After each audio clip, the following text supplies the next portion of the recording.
I think there's a slightly larger issue that's looming with regard to football, which is the head of those children. So we have children with brains that are still developing that have some immaturity associated with them, which is not unusual, that were having objects bang into those heads. Often they're other heads, but it could be other parts of bodies. And I think it's really important that we be vigilant to protect those athletes from head injury, and that if they get a concussion during either the performance of the sport itself in a game, or if it's part of a scrimmage or practice, that serious attention get paid to the athlete's head, beside to just their shoulders, hips, knees, and ankles. You know, I can get a knee to heal, and I can get a hip to heal, and I can heal a broken bone or fix a broken bone. But a brain that's injured can lead to lifelong problems, as we've seen in the media.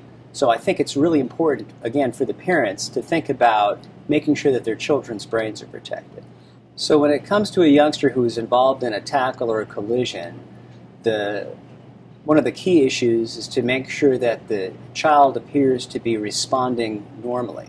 Obviously, if they're unconscious or they spend a period of time where they're not aware of what's going on, they just need to go immediately to the emergency room. They need to be evaluated. But if a child is involved in a collision and then seems to have some memory issues or some forgetfulness or can't follow simple commands, if their eyes are having a difficult time focusing, that would be a warning sign that that child needs to be evaluated immediately. Also, after a collision, sometimes the symptoms don't present themselves immediately. They may have a little period of time right after the initial injury where they seem fine. But if 20 minutes later that individual appears to be forgetful, or appears to not be following commands, or appears to be somewhat lethargic in their behavior, they need to be evaluated to make sure they're not developing a problem associated with a head injury. The ankle in the football player is somewhat frequent, ankle and foot injuries. So oftentimes when they're tackling or jumping over defenders or reaching to catch a ball or reaching to grab a fumble, an ankle gets twisted or a foot gets twisted. So we frequently see sprains of the ankle where there's tearing of the ligaments, lots of swelling and discoloration. The first thing we have to do is make sure that there's not a fracture associated, because oftentimes a bad sprain and a fracture can look identical, and it's not until you obtain x-rays that you're able to differentiate. So a child who gets injured to the point where they can't walk normally on that foot or ankle needs to be pulled out of that game and needs to be evaluated, and typically that's going to involve some x-rays.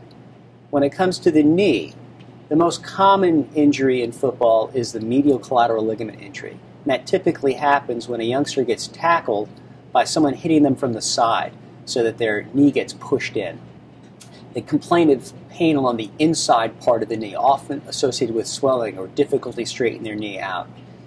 Oftentimes it's just a simple sprain or strain of the knee, and we're allowed to get them back into sports very quickly once we establish that there's not a more significant injury.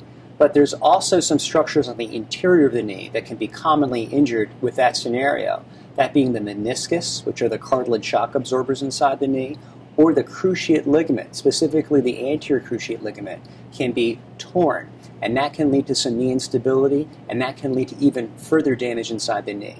So if they have an injury to the knee and they're not able to run back and forth on the sidelines or do a squat walk or run a figure of 8, they can't knee bend anymore, they need to be pulled out and they need to be evaluated before they can be returned to the game.